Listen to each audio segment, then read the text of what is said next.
Okay, I don't know. I hope it's not my internet connection or yours, Laura, but you were breaking up quite a lot for me then. So hopefully everybody can hear me okay. Give me a thumbs up if you can. Okay, brilliant. Okay, so Laura has asked me to just chair today's meeting. So please bear with me. I haven't chaired a meeting before. So if I'm doing a terrible job, just help me along. Give me a bit of positive moral support. But we're just going to start off with just a little bit of housekeeping, I should say. But so firstly, welcome to everyone that's attending live today. It's great to see you all and see lots of faces and lots of people that I know. I can't see the faces, but they're in the background. And also to those people that are watching the recording on demand. So welcome to you all as well.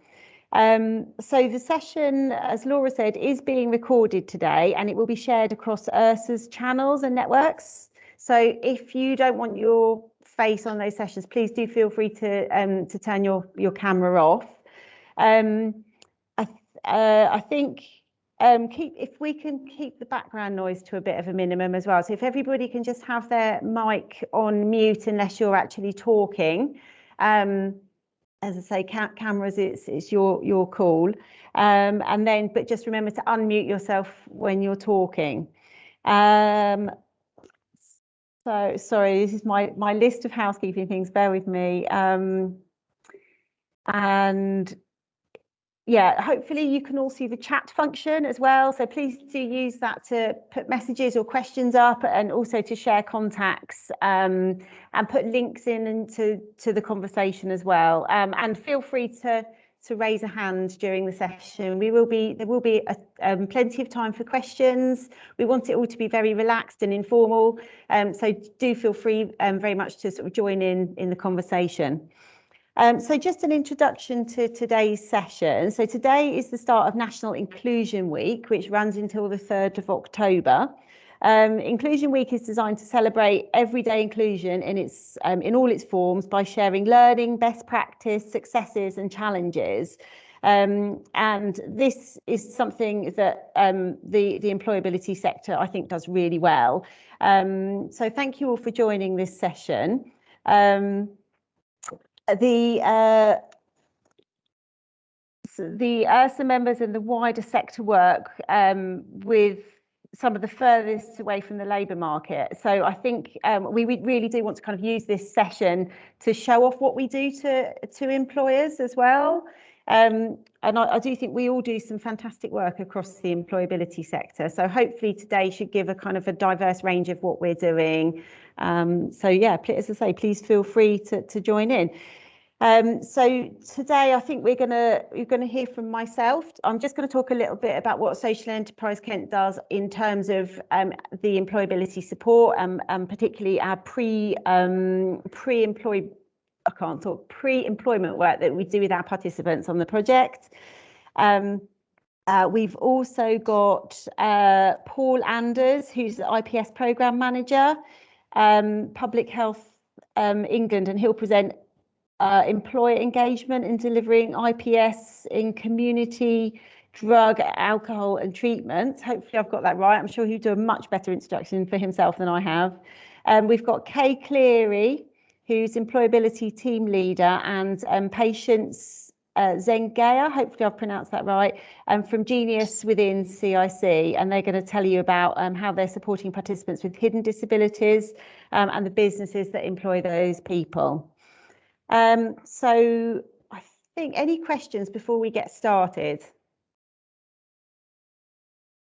Okay, so I'll start then. So I work for Social Enterprise Kent. Social Enterprise Kent is a community interest company, and we set ourselves up as a social enterprise, and we do a wide range of different business functions, including supporting social enterprises. But my role is employability project manager, and I manage 2 employability projects for Social Enterprise Kent, one of which supports people with disabilities and health conditions, and the other supports older workers. So the projects are funded through the Building Better Opportunities programme. So Building Better Opportunities is a funding stream that came with the National Lottery Community Fund and the European Social Fund got together to create a funding stream specifically to support people who had additional barriers and challenges going into employment. So there's a number of different projects set up around the country funded by BBO, Building Better Opportunities. And as I say, we support two, we delivered two, which is disabilities and health conditions and older workers. So the focus of our projects at Social Enterprise Kent has been very much, not so much on directly engaging with employers, but it's been really looking at people's pre-work skills. So it's very much about helping people to be able to, empowering people to be able to access the labour market for themselves. So we spend a lot of time really kind of looking at people's whole lives, their kind of whole complex lives, and helping people to sort of unpick some of the challenges and difficulties and barriers that they're facing in their lives. So we start off quite often by not even talking about employability. So we get to know the individual. All of the projects that we run are very, very bespoke. So we do a lot of signposting on, we refer into other organisations. We're very, very focused on breaking down barriers about people getting, sort of engaging with their local communities. It's about reducing social isolation and loneliness. But we try not to just sort of pay lip service to all those things. It's very much, we get out there in the community with our participants. We look at what's available in their local communities. We look at what transport links they've got. We look at kind of every aspect of their life as much as we can. We're not experts, obviously, every aspect of their life, but there are other people out there that are. So it's really about helping them to kind of overcome those real basic challenges that they're facing in order for them to be even able to start to think about employment. I think if you haven't done that, you can't possibly expect somebody to sustain a job if they've got massive debt issues or childcare, or we look at healthy eating, we look at well-being and physical exercise. So sort of getting the physical body going helps to stimulate the brain, it improves mental health. So it's all of that. We've supported people to do gym memberships and stuff, and where we can, we sort of funded like a few months of it. We've got a small pot of money that we can use as a bursary for participants. And by doing that, we then slowly sort of introduce the concept of either going back into work or going into work for the first time.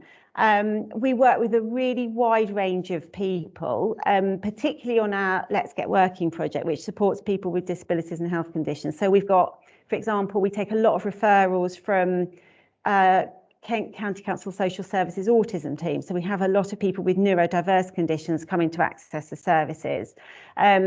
We work with the neuropsychology team at Kent and Canterbury Hospital. So we take a lot of people that have had a stroke and that are wanting to kind of look at what they can do now they've had their stroke, and actually look, they might not necessarily be able to do what they did for the last 30 years because things have changed for them. But actually we really focus on the positive, focus on what they can do now, try and get people to sort of see it as an opportunity and sort of moving forward.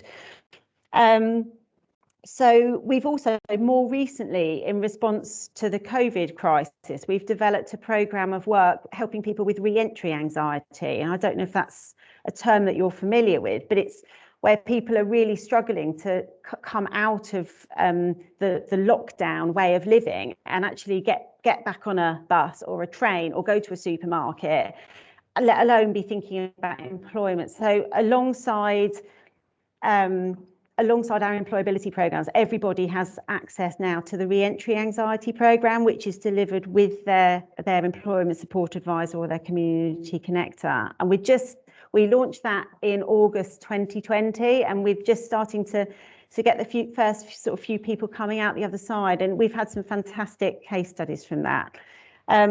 We've also run that with the DWP as well, so some of the job centres where their work coaches have been working from home and they're now asking them to come back into the offices.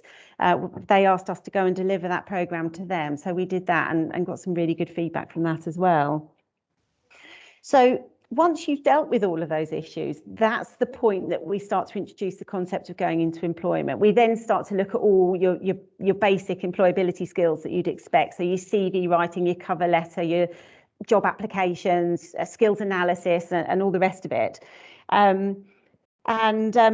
And slowly sort of getting people into work. Now we are targeted to get people into work. We are essentially an employability project, but our retention rate for keeping the people that go into work, our retention rate is 75%, which I think is pretty good. And actually, and I think that honestly goes back to the way that we kind of approach it, that kind of really holistic approach, and really developing those pre-work skills, even if sometimes it doesn't look like a pre-work skill, it's like a life skill or a signposting or whatever. I think, I don't know how long I've talked for. I've got some really good examples. I won't sort of bore you unless anybody's particularly interested, but is there any questions or anything that anyone else would like to ask? No? Okay, I hope I've probably just talked at you for ages. Yeah, so I think that's probably it from me, if there's no other questions. But if you do want to get in contact with Social Enterprise Kent or with the projects, or you've got anybody that you think would benefit from the service, the Let's Get Working project runs across the whole of the southeast of England. We've got other partners delivering that project, so you can get in contact with me and I can forward you the details. I'll put my email address in the chat. The Lots More to Offer project is across the whole of Kent, so anybody that's over the age of 45 and who may be struggling to go back into employment, or has maybe got sort of facing stigmas around going into employment because of being an older person. Not that I like to think of 45 as old, but never mind. Then please do feel free to contact me as well. Okay, so moving on. Am I okay to move on, Laura? Yep, go for it. Okay, all right then. So I think the next person I'm introducing is Paul Anders. Is Paul with us today? Yeah, hi Jess, hi everybody else. I hope everybody's well. Great to have an opportunity to come and talk a bit about what we've been doing over the last 5 years, three and a half years today, and a very good moment, I think, as well, with being Inclusion Week, when we are talking, when it comes to people who are in treatment for drug and alcohol use, about one of the most excluded populations that there is, with a very significant employment gap compared to the overall rate. I will put up some slides, and sorry, I don't want to make this kind of death by PowerPoint, but I do have a few slides to share that will just give some of the sort of the background, the context, and a particular focus on employer engagement, which is one of the key principles and characteristics of IPS.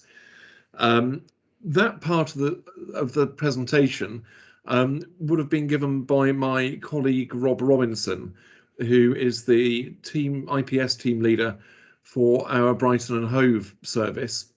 Unfortunately, he's come down over the weekend with a lurgy, so I will be presenting his slides. So I mean, what I would say is that whilst you're not getting it from the horse's mouth in the same way that you would be with Rob, I've spent a huge amount of time working with Rob and his counterparts at the 6 other areas that participated in the trial. So I think I do have a reasonable degree of insight into this. So people will probably have heard of Public Health England. I think we were an agency that flew fairly low below the radar until COVID hit, and since then have become quite a bit more high profile for reasons, for good and less good reasons.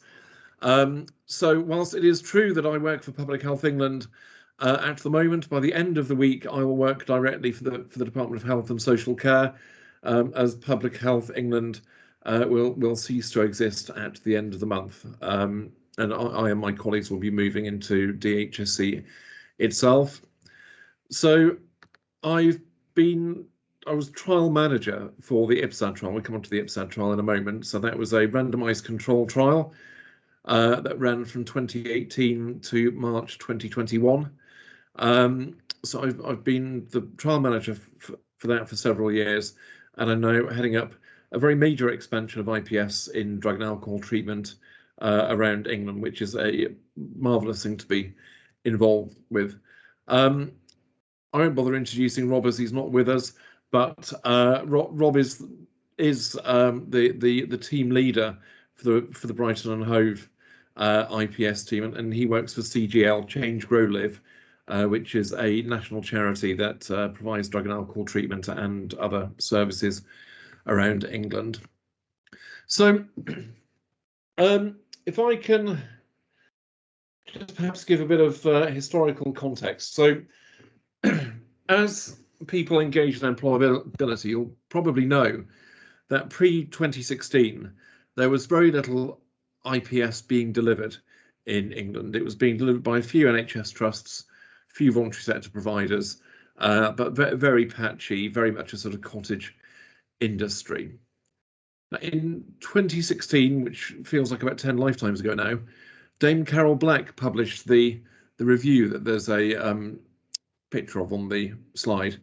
It was her first review of drugs and alcohol, and in this case it also included obesity, and it was focused on the impact on employment outcomes.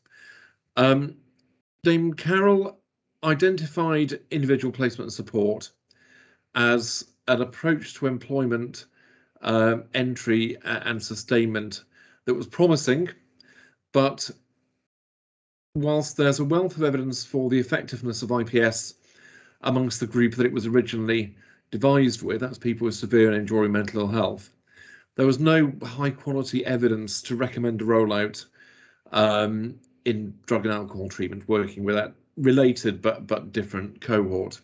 So one of her key recommendations was a large-scale randomized control trial, and that became the IPSAD trial. We opened to recruitment in May 2018, so recruiting the first participants, the first clients. Two-arm trial, so half got IPS, half got standard employment support. So that could have been nothing. It could have been Job Centre Plus, or it could be the sorts of commission programs that many ERSA members provide. So we opened in May 2018. We closed to new recruits at the end of September 2019, and in total we've got just about 1,700 participants enrolled across the 7 areas, which are Birmingham, Blackpool, Brighton and Hove, Derbyshire, Haringey, Sheffield and Staffordshire. So a real mix of types of areas, different geographies, different labour market conditions, seasonality in some places, that type of thing. We haven't published the results yet. They'll be published in early 2022, and we're still gathering in the data at the moment. So we genuinely don't know how the trial went, what the results of the trial were, although we are optimistic. And certainly our partners have been impressed with what they've seen being delivered by our partners. And so DWP is backing an expansion which is happening right now of IPS in drug and alcohol treatment, and that will take us from 7 areas to 46. And in England there are about 150 local authorities, so we're covering almost a third of the local authorities in the country, or we will do by the time that this expansion is complete. To move on to the policy context, the employment gap between people in treatment and the general population is massive. It is also pretty static, doesn't appear to be affected very much by economic conditions. It barely budges. Very few people move into employment whilst they're in treatment, and in fact, about the same number of people leave employment whilst they're in treatment. So that the net change is tiny and has been. It's increasing the flow of people from treatment into employment has been a priority of successive governments, Labour, Coalition, Conservative. Very little has been achieved, and that's a pity because there are lots of good reasons for wanting to help more people into employment from treatment. So we should expect improved treatment outcomes, less frequent, less severe relapse, less representation. We should also expect a range of other individual, social and economic benefits. And I'm sure people will be aware of the wealth of evidence that good quality work is generally good for health and well-being. And I think good quality work is important there, because there's also evidence that poor quality work is detrimental to health and well-being, more so than unemployment, some studies have shown. So it's been a priority of successive governments, but really very little has actually been done about it.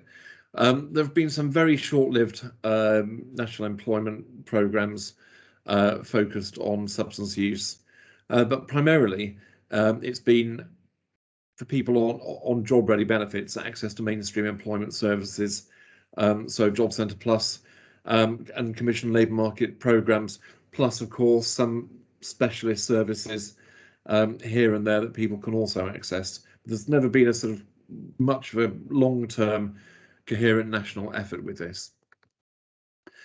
To say a bit about individual placement and support, I suspect people will be familiar with IPS, or at least have heard of it, encountered it. It's intensive, it's highly personalised, it's got 8 key principles. So it aims to get people into competitive employment. So it's work first and work only, really. It's not about getting into training or education or volunteering or meaningful activity. It's open to anybody, and I mean, for us that means anybody in structured drug and alcohol treatment, but there are no eligibility criteria. It tries to find jobs consistent with people's preferences. So if you want to become a taxidermist, then your employment specialist will look for that sort of vacancy with you. During the trial, we had somebody who wanted to become a groundsman at Old Trafford, which was an interesting ambition and a very difficult one to achieve because he lived a couple of hundred miles away. His IPS team was able to get him a job as a groundsman at a local professional football club. So, I think it needs a lot of creativity to work with people's preferences. It works quickly, so the aim is to get people in contact with an employer within 4 weeks. It brings IPS specialists into clinical teams, so it relies on absolute deep integration with clinical services and treatment services. And employment specialists, they engage their own employers, so there isn't an employer engagement team. Each IPS specialist managing a fairly small caseload will contact employers with or on behalf of their clients according to their preferences. It provides time unlimited individualized support for the person and their employer. So in-work support is provided, and that support can be provided to the employer as well as the client. And benefits advice is included as well, so people can make informed decisions about particular jobs, levels of pay, and so on. Okay, I'm moving on to what would have been Rob's slides here.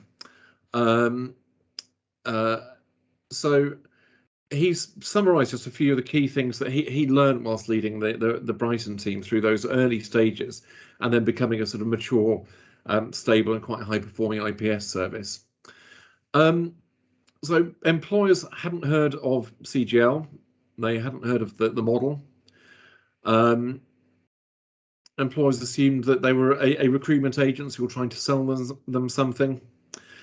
a common assumption, even when they didn't know what they did, was that we were selling them problem candidates. And I think the way Rob put it to me once was that he was talking to an employer, and as far as the employer was concerned, the candidates that Rob was offering are the people that come into that shop and steal things. There's a huge amount of stigma around drug and alcohol use, as I'm sure you'll appreciate. And I think dealing with that stigma, reassuring employers, coming up with strategies to engage employers that don't immediately send them running for the hills, has been hugely important, as has the final bullet, developing a track record, being able to explain what we're doing and why. And I think the key thing with IPS as well is it should be an opportunity to develop long-term relationships with employers, and happy employers can generate repeat opportunities. And that's certainly what we've seen in Brighton and Hove and several other areas. Sorry, that's gone back. So Rob's initial mistakes were an unclear offer. So the pitch was based on their needs, or perhaps Public Health England's needs, and what they thought was important. So focused on the trial, focused on it being research, focused on helping local people overcome barriers to employment. They weren't employer focused enough. Hadn't fully considered employee need as being the main thing that employers would be interested in. And that may seem like an obvious point, but I think for lots of our teams, it was one that was quite hard won through experience. And target orientated, they were focused on employment outcomes targets, and it was driving all of the conversations. It prevented them from hearing what employers were saying. And I know, I mean, Rob can describe this far better than I am. He had some very difficult early conversations with employers that became much easier the more he practiced at it. I'd also add, actually, an initial mistake from Public Health England, from us, which was we didn't provide enough training, I think, around employer engagement. I think the employer engagement and offering support to clients are very different, very different things to do, and different skills. And I think they can be learned, but I think with hindsight, we threw people in the deep end a bit too much, and we should have offered more upfront. And certainly we've learned that lesson for the purposes of the expansion. And things that worked: build relationships before thinking of outcomes. So get to know the employer, their business needs over time. Be of service. Rob has gone, sort of the extra mile with employers to bring them on side. Whether it was helping them with COVID risk assessments, workplace policies, that type of thing. Particularly with small employers, he was able to offer employers something in return for their time and potentially a vacancy. And persistence. 8 contacts on average with an employer before somebody starts working for them. So it's not often we have got quick wins, but I think the day-to-day experience is that it's very much about relationship building. Okay, so to wrap up here, we're part of an expanding IPS field at the moment. NHS England has been backing for several years now an expansion of IPS across the country. There are a few gaps at the moment that are being filled in, but England will be the most IPS intensive country in the world when this rollout is finished. So there'll be more IPS being delivered here than in the US, where it was first developed, and that's not on a sort of pro rata basis, just in absolute numbers. We're getting a smaller expansion, but we're still very happy with it. So we'll cover 46 areas, as I said earlier, and about 40% of the England treatment population. The downside is that at the moment the funding's only guaranteed till the end of March 2023, but we are cautiously optimistic that there may be opportunities to carry things on after that. If people want to do any further reading, you can find the trial protocol online at Trials Journal, and we also had a blog based on a ministerial visit quite early in the trial back in 2019, where in fact you can see Rob, because it was his site that hosted the visit from the minister. So if you have the time and the interest in this, please do have a look at it. That's everything from me. If anybody wants to get in touch afterwards, my email address is here. It'll still work after the end of the week, even though PHE will not. Rob's email address is there as well. I'm sure he will be happy to contact you if anybody had any questions on sort of practical delivery, even though he wasn't able to make it today. That's brilliant. Thanks, Paul. That's really, really good to hear. I'm particularly interested in what you've done in terms of in-work support. There seems to be quite a gap with in-work support. There's a lot of employability provision, but as far as I can see, and do correct me if I'm wrong, not as much in-work support as I feel that there kind of needs to be. And it's definitely a learning that we've taken from our work, that actually, if I'm sort of working on bidding for sort of future funding and all the rest of it, is definitely something that we'll be building in for the future. So is that a model that you found has worked? Yes, it's a challenge, and part of that goes with the stigma, to be honest with you, because in-work support, certainly if in-work support includes the employer, often relies on a degree of disclosure that people are often very reluctant to give. So what we've seen is a real sliding scale, where some people just say no, don't want it, you've helped me, thanks a lot, now I'm off, But I suppose more typically there's a kind of sliding scale with the minimalist end. It might just be a weekly or fortnightly phone call to check in, and up to the maximalist end, it would be going into the workplace with somebody and helping them to adjust to their new role, environment, and so on. We also do quite a bit of firefighting, so where things have perhaps not gone brilliantly at work, people then ask for their IPS specialist to get involved, where they might not have been comfortable with that before. Oh, that's really good. Has anyone got any questions? Sorry, go on, go, Paul. No, I was just going to say we've had lots of things that look really successful to me via in-work support. I mean, in a sense, somebody keeping their job. It's it's not the dog that doesn't bark, and it's quite. I mean, we do have the control group for the trial to compare against, but I think particularly late, and this is the great sadness of it. We had 7 teams that were all really eager, but were learning on the job whilst they were delivering the trial. Now they're expert at it, and are engaging employers, providing in-work support, I think far more effectively than they were doing, to be honest, when the trial was running. But and again, I think it's something that comes with practice. People learn techniques, people learn approaches. As I'm sure everybody here does with with their respective work and organisations and clients and so on.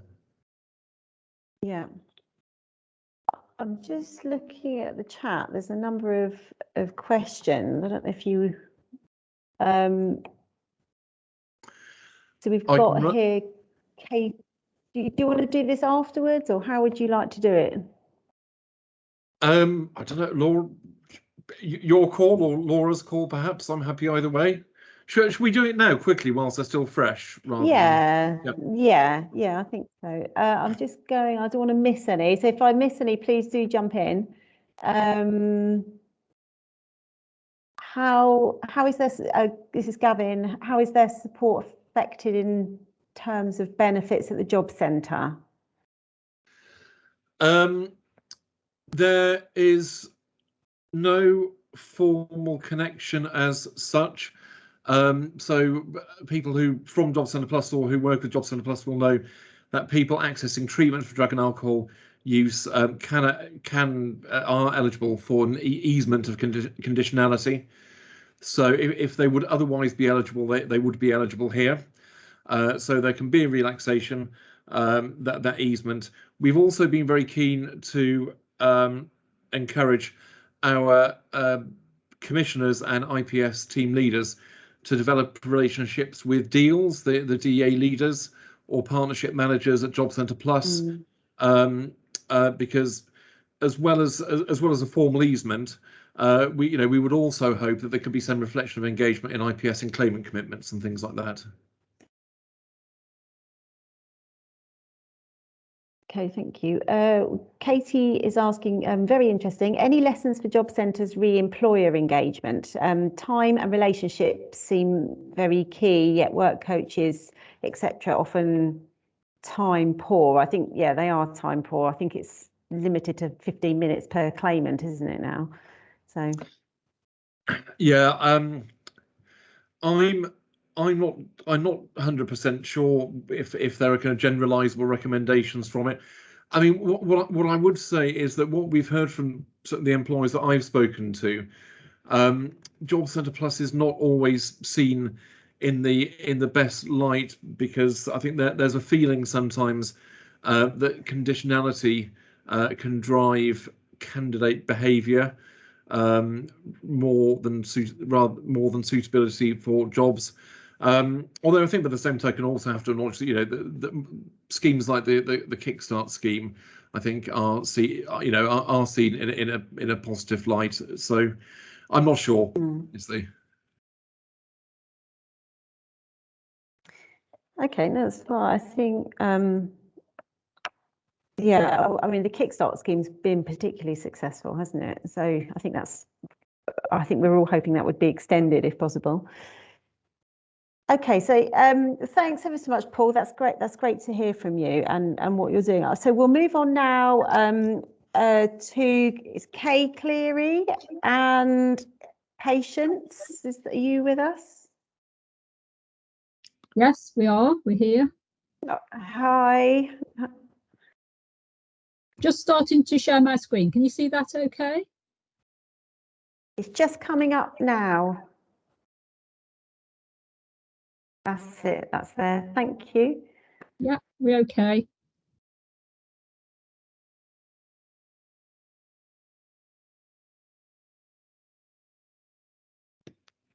Good. Okay. Good afternoon. My name is Kay, and I'm joined this afternoon by two colleagues, Patience and Charlotte. We work for a company called Genius Within. We're happy to introduce Genius Within to you this afternoon for those of you who haven't worked with us before.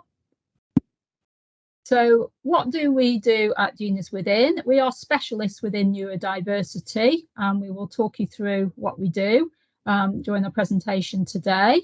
One of the focus points which Patience is going to take you through is IPES, which is our intensive personalised employment support programme, which offers a lot of actual employment support once participants are in work. So we'll take you through that. Neurodiversity strengths is something which we're strong advocates are. We do believe that neurodiversity brings many strengths to offer to employers within the workplace. And many of our programs offer pre-work support for participants. For example, I was interested that Jessica mentioned BBO.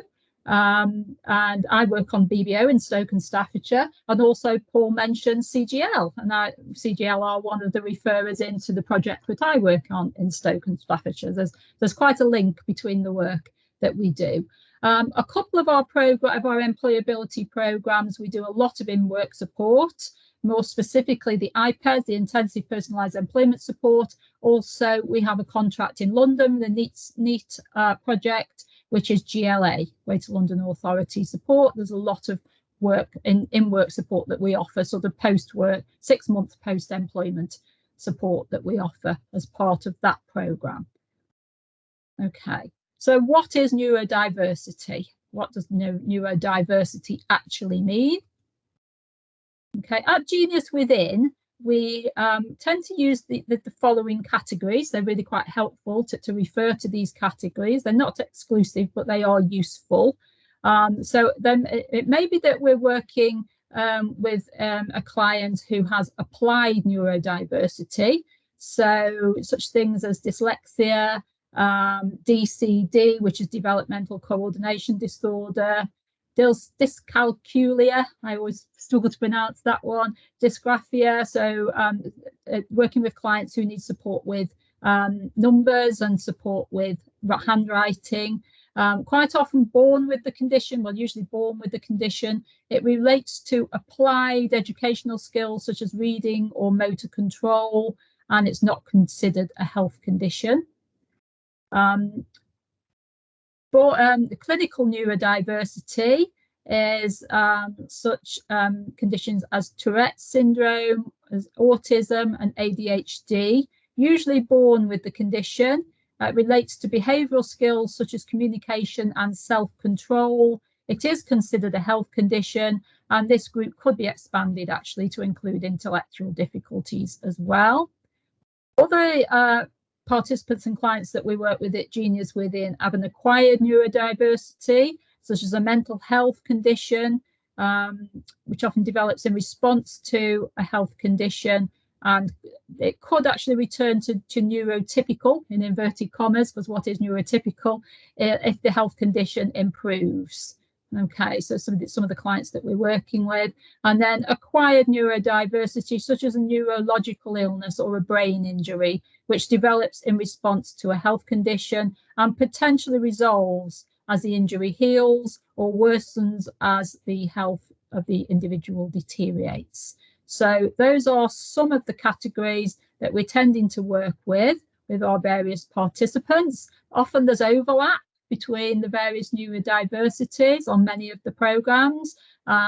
Jessica mentioned BBO and the support that some of the clients require on that. We also have a work and health program, and it's quite usual really to see participants who are falling into several categories and need, you know, quite a range of support across that.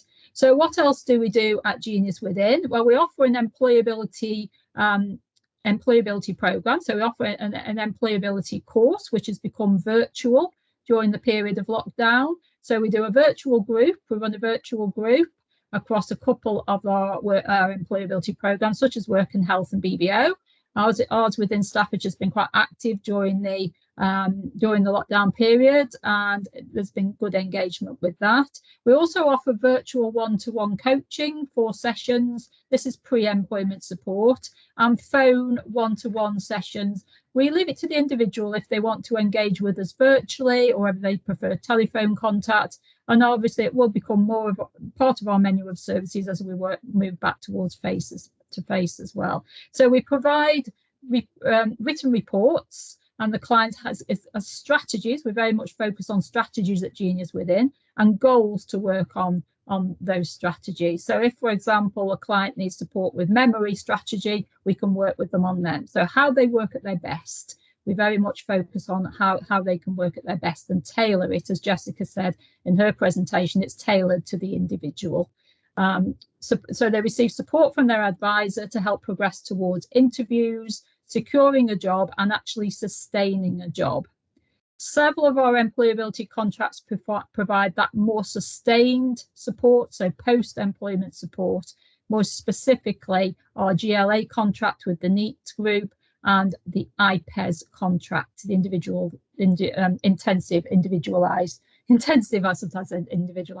intensive personal employment support, which my colleague Patience is going to talk to you about. And we also provide workplace needs assessment as part of the GLA contract, but also across the board on our other employability contracts. And my colleague Charlotte is going to talk to you about that in a few minutes.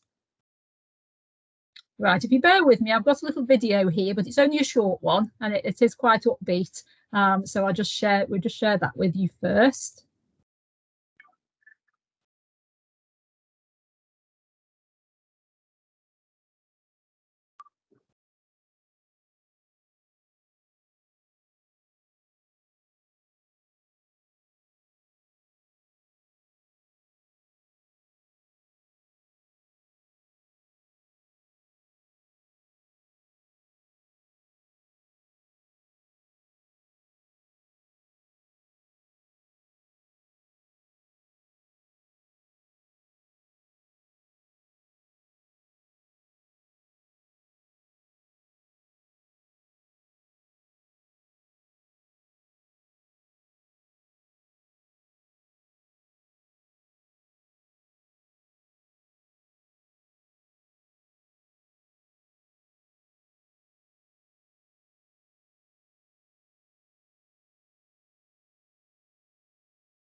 So I think I'll be taking over from Kay. Is that the end of the slide, Kay?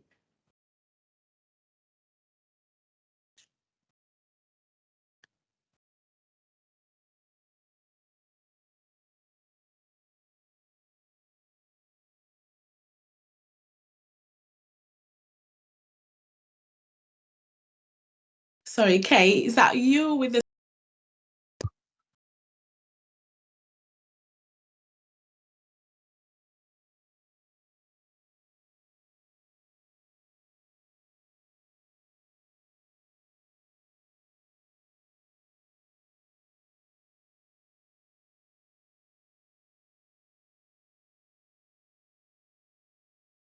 Sorry, that's supposed to last for 2 minutes, but it was going over that, Patience, wasn't it? So it's over to Patience from our IPES team. Okay, so what is IPES? I should probably start by looking at why IPES. According to the statistics published by the House of Commons in April 2021, only around half of disabled people are in work, with the other 50% being categorized as having complex barriers or harder to help, compared to 80% of non-disabled people. So putting it in figures, out of an estimate of 7,000 people, only 3,800 are in work, with the other 3,100 being classed as harder to help or presenting with complex barriers. On the IPES program, which Kay has already mentioned, which is the Intensive Personalized Employment Support, we are helping our participants into sustainable work.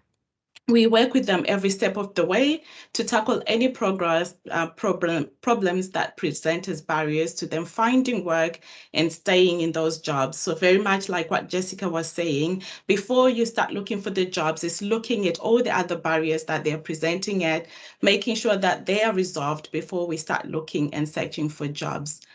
We support our neurodiverse participants by recognizing their strengths using several psychology-based resources, including our strategy profiler. A neurotypical individual would tend to average around the dotted line, which is the middle dotted line, with the blue clause going over. Whereas a neurodiverse person's strengths and developmental areas are more likely to be variant, creating the peaks and the troughs that give the spiky profile. For example, where someone's special awareness might score highly, their time management might be highlighted as an area of development. So once we've completed this profiler with them, we highlight these areas for individuals to carry into their interviews, or just to give them insight into who they are or introspection of who they are and where they want to go. We go on to build on confidence. We encourage positive thinking. We're working on self-esteem and job matching for those who don't know which industries to go into. For instance, if an individual's strength has been highlighted as perceptual reasoning, it often means that they're visual thinkers. They see the bigger picture and they think outside the box. So after doing the profiler, we ask them, is that what you thought of yourself? Is this where you want to go?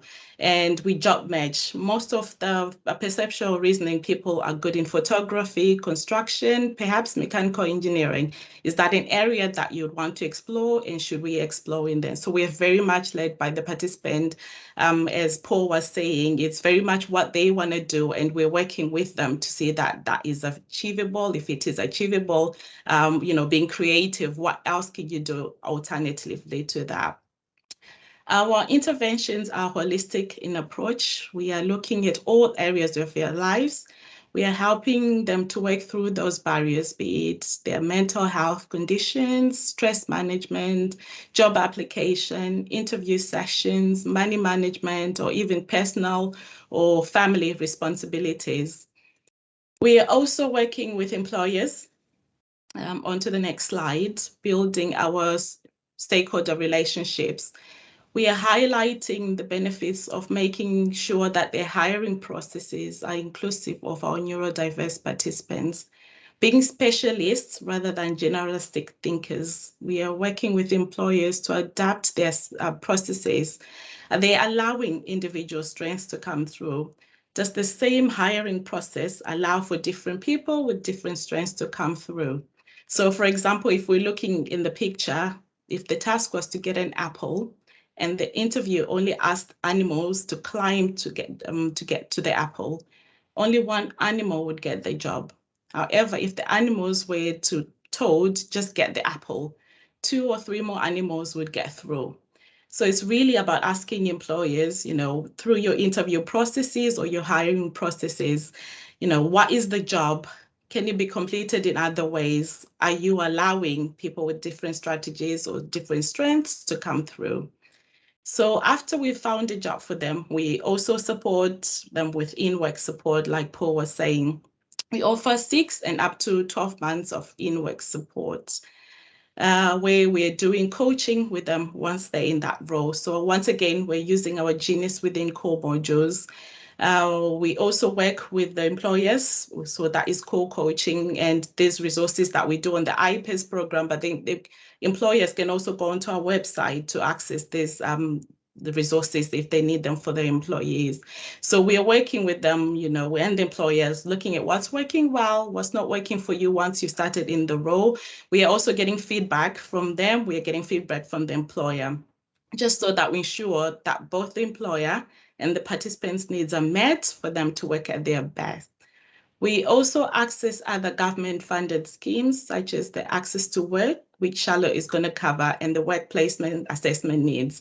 So we are an end-to-end provider on the IPES program. We start off looking at the basics. Where do you want to go? How do we get you to there? Once they're job ready, everything else and all the complex barriers have been moved, we then move them into employment. And once they're in that employment, we still continue supporting them for 6 months up to 12 months. And if they want us to get involved with the employer, we do that as well, offering our co-coaching. So I'm just going to pass over to Charlotte now for her to just cover the workplace assessment needs and the access to work bit. Sure, thank you so much, Patience. Hi, everyone. I'm Charlotte. So essentially, you've probably heard about what a workplace needs assessment is, perhaps in the past. Maybe you've had one yourself. But essentially, what it is helping the employee understand how their neurodiverse condition would affect their work performance in both a negative and positive way. It's really easy to focus on the negative. They probably are wanting to get the workplace needs assessment because they have come across barriers. No one who's working really well decides that they need to, have an assessment to help them. So we try to emphasize the positive as well, think about what their strengths are and try and promote them. So what essentially happens is we have rich, detailed discussion about their background. And then we'll make recommendations for possible adjustments that can improve their performance and help them work at their best. So that could be things like assistive technology, speech-to-text software, text-to-speech software, various digital softwares, coaching, awareness training, co-coaching. Co-coaching is great because it gets the manager on board as well. We don't just want to kind of talk with the employee and for things to just finish there. Co-coaching, even if it's just one session, gets everyone involved. We also think about changes to the work process, the equipment, some things as simple as a dual screen, a comfy chair, desk. I actually did a workplace needs assessment with someone this morning, and they have been working on their bed for 18 months. And they are wondering why they have backache and why they can't organise themselves with paper scattered around their bed. So, quite often, especially with remote working, an employer won't realise that that's how the employee is working because you can only see their face on the screen. So yeah, we'll think about changes to the work environment, workstation, think about what noise there is in the background. For someone with autism, noise is more intense, light is brighter, they have that heightened processing awareness. So, simple things that an employer might not realise could be impacting a neurodiverse employee and preventing them from working at their best. So, what else? So, I guess the workplace needs assessment consists of both the employee and their manager filling out a pre-assessment questionnaire. So it's really simple, really straightforward. It kind of just sets everyone's expectations, their expectations, my expectations, and we try to make sure that we see the employer and the employee not far from each other. So the employee will have a 2-hour session where the assessor will ask lots of questions relating to their background, to their work roles, their task, their environment, their neurodiverse condition, and their performance. So after that, we'll then have a meeting with the employer, well, the line manager, and get their take on things, because maybe their take on things might be different to the employee. So we'll ask them on how the employee is performing as well. And we tend to like to have this separate so people can speak freely, but things are put in the report only what the employee and the employer would want to be written up. So what do we look at? We look at things like literacy, numeracy, memory, concentration, organisation and prioritising workload, time management, things like communication, especially stress management. A lot of neurodiverse individuals experience a lot of stress from trying to fit into the little box that they have to fit into in society and at work.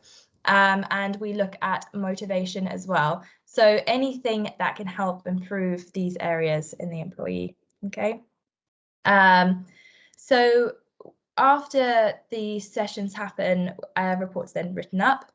This is firstly sent to the employee to make sure they're happy with everything, because obviously it's an incredibly sensitive subject. Some people you find that, you know, talking about the developmental areas, talking about their neurodiverse condition can be quite invasive. So we would like to make sure that it's set up in a very comfortable way and that things are only discussed that the employee wants to be discussed. So once we get the go ahead from them, we will then send the report off to the employer in the hope that action will be taken and the interventions will be put in place. So this can be put in place through Access to Work. I'm sure many of you have heard of that. So you go on the website, fill out a form, and try and get that funding. And that can be done through the HR. There should be no loss of money from the employee or the company when it comes to these kinds of reasonable adjustments. Okay, so any questions in regards to what I have spoken about so far?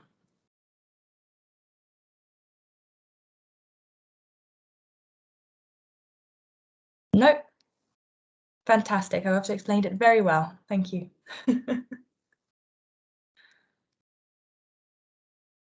Thank you so much. That was so interesting, and it's really, really good to hear the sort of the crossovers. I think that, you know, we're all working to support those people that sort of really need it most. And interesting that the in-work support has come up again. It's sort of really reiterated for me for the future. It's definitely something we're going to be building in. I did have just a quick question, which was how do you find it when you're approaching employers to sort of try and persuade them to review their recruitment processes? Do you come up across a lot of barriers and resistance to that? To anyone, really?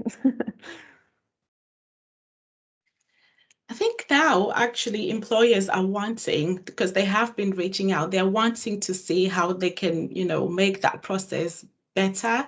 Most employers are disability, D&I, inclusion. They want that to be inbuilt into their processes. So I think that is one of those services that's up and coming. We're finding that employers are really interested in finding how that looks like for them and their companies.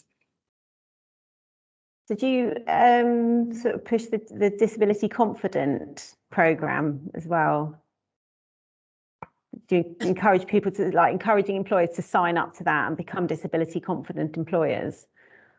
It's not, I don't think it's something we do directly as a company, but we definitely, when we go and building those stakeholder relationships, when we're talking to them, when we're looking for the jobs for our participants, it's something that that's come up into, you know, are you a disability inclusion leader? Are you confident? You know, and most of the time they want more information. They want to learn more. What does that mean? How, you know, what do we need to do that? So it's quite receptive, I would say. It sort of opens up the conversation, doesn't it? It does. Yeah, just Sorry, to add Kay. to what Patience has said, Jessica, certainly on the Building Better Opportunities programme, it's part of our sign-up paperwork. It's at the bottom, we are disability, confident, so that is something that we're very aware of, when we're in any conversation. Certainly. Yeah, so Centre West Kent's Disability Confident, we're about to move to level 3 very shortly, hopefully, but we're sort of really interested in encouraging other organisations to sort of sign up to it. I think we've got a question. We go to Adrian Butcher.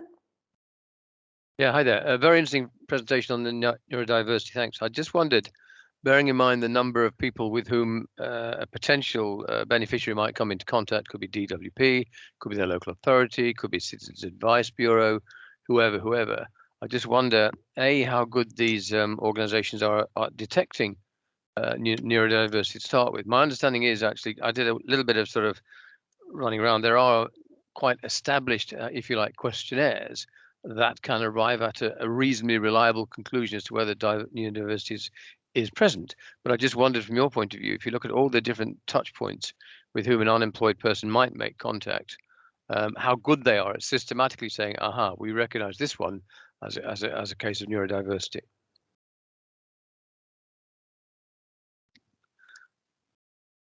Perhaps not a brilliant question, but there it is. I think from what I understand what your question is, it's also now being self-diagnosed, just me, myself, knowing without, you know, I might use, you know, participants might use a questionnaire to find that out for themselves, but then them just knowing it for themselves, you know, I'm ADHD, I'm dyslexic, and just me saying that's what I am. I do not have to go through the diagnostics, if you want, or of the process. Was that the question, Adrian? Well, sort of. The only thing that would bother me about that is that, you know, some of the people, you know, with least supported perhaps in the family, least supported in education, etc., may simply lack their own, as it were, personal resourcefulness or knowledge to actually undertake such a self-assessment. And, you know, therefore, it seems to me a risk that those most likely to be disadvantaged and most severely disadvantaged are the ones least likely to do it for themselves. And again, they might come into contact with Citizens Advice because they've got debt problems or employment problems. They might come into contact with local authorities for any number of reasons, parenting or something, and of course DWP itself. And again, my question was, do you feel that those, if you like, relatively high volume touch points are good at effectively diagnosing neurodiversity in the first case, or do many such cases simply get missed because there is no good how can I put it, no systematically very widely used means of detecting the condition in the first place?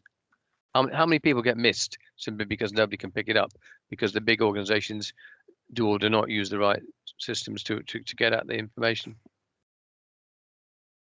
I mean, yeah, if I can come in there in terms of, so if we take the example of dyslexia and the Building Better Opportunities programme that I work on, it could be that one of the referring agencies, for example, the YMCA are a big referrer into us locally, and they may suspect that somebody is dyslexic but not be sure. And we always say for us to work with them, they don't actually need to have a diagnosis.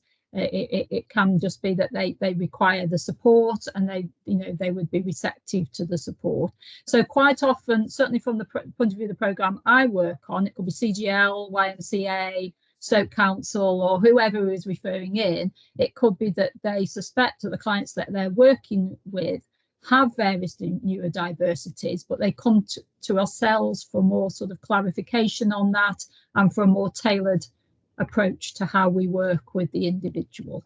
So I think it does start to be picked up, which is great. I don't know if that's the same across IPES and some of the other programs that Charlotte and Patience work on, but quite often they will come to us as specialists anyway for a more tailored approach with Yeah, I just wondered also about people, you know, with at some position on what is broadly referred to as the autism spectrum.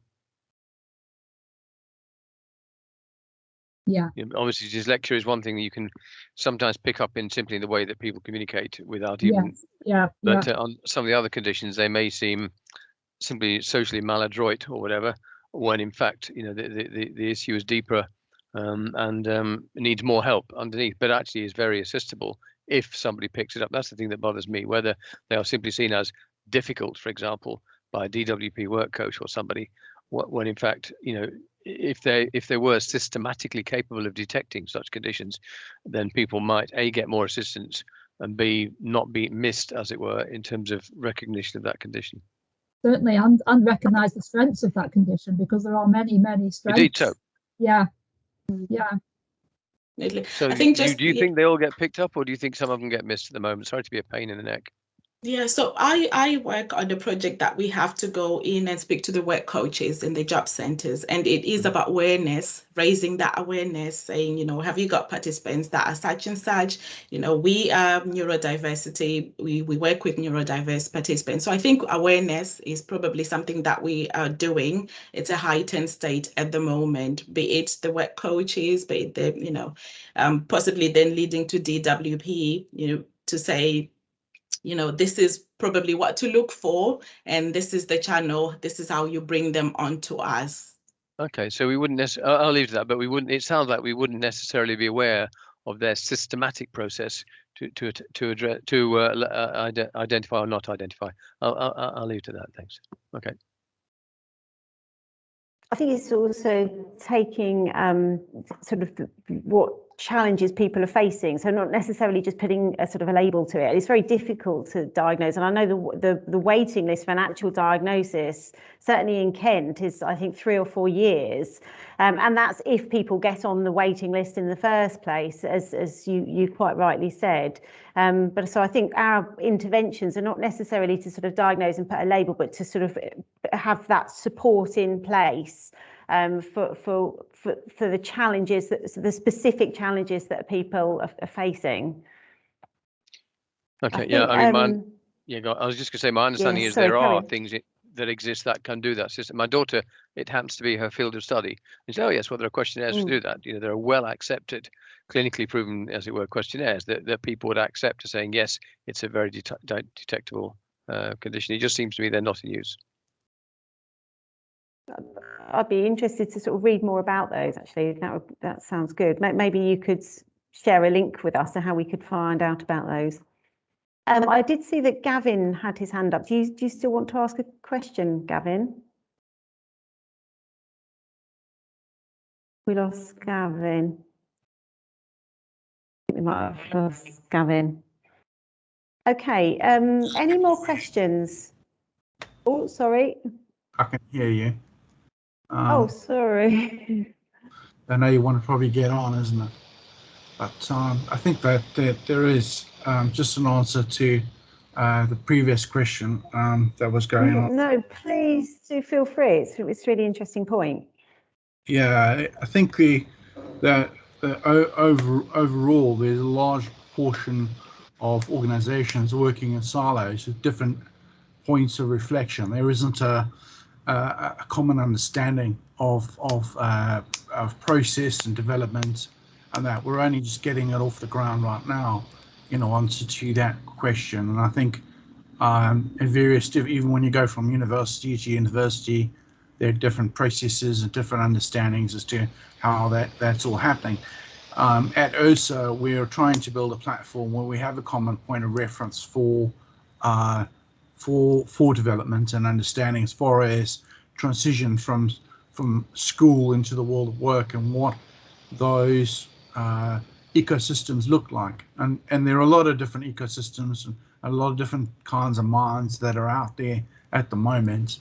Some are more frustrated than others, hence the IPS interventions where people are coming up against barriers and self-medicating as a result, likely being homeless. And there's a huge proportion that's work that's been done by Amanda Kirby, also around individuals that have ended up being homeless or being in the prison system or self-medicating and ending up in the mental health system. And it's a real indicator or litmus test, as we can see in the conversation today, as to how, where we're currently at. We're not there yet. I think the silos and the community of practice certainly needs to be brought together more efficiently across government departments. We can see changes in administration doesn't help either, because there's a maturation rate that has to happen overall. And yeah, we're still going to get down that road, but it's only through organizations like ERSA and the ERSA's platform that we can have this conversation, and hopefully it'll mature and quite rapidly for the sake of the youth, because ultimately they've given us their future to take it forward for them. And yeah, it's been quite a challenge. Thanks, Gavin. Any more questions or any comments, anything anyone wants to add before we sort of wrap up? Okay. So Gavin, I think I believe that we're coming back to you for sort of final thoughts. Are you happy to do that? Yeah, that's fine. I've just given you them. So okay. I've just given you the kind of wrapping up as it is. So, but I'm from Dyspraxia Lambeth. So I'm also an academic at London South Bank University. So if you want to reach out to me, Dyspraxia Lambeth, I'm on Twitter and LinkedIn. Please do connect on Twitter and LinkedIn. My interest of is really around youth development, 16 to 24, particularly neurodiverse youth, and what is the transition look like? There are multiple complex needs that are needed to be supported for youth today, particularly coming out of COVID. What we don't want is people ending up in prison or RPS services or other situations. I know Genius with them. I know Nancy, the CEO. So we've had many a conversation. And of course, Dr. Amanda Kirby, I look out for her work as well. And also, I've put out some work as far as the developmental pathway goes for youth. And my current research is on neurodiverse youth into the work with multiple complex needs, and particularly internships and apprenticeships. So you're welcome to ask me about that. And I'm also a associate researcher for ERSA. So yeah, that's all from me. Thank you. Okay, that's lovely. Thanks, Gavin. Thank you. Well, thank you very much for coming along today. It's lovely to see you. It's really good to have these conversations, and I think it's really good that we have these kind of awareness weeks, so that gives us an opportunity to discuss these really important issues. So thank you all for your contribution, and hopefully our paths will cross again. Okay, bye everyone. Thanks everybody. Bye. Bye. Bye. Thank you.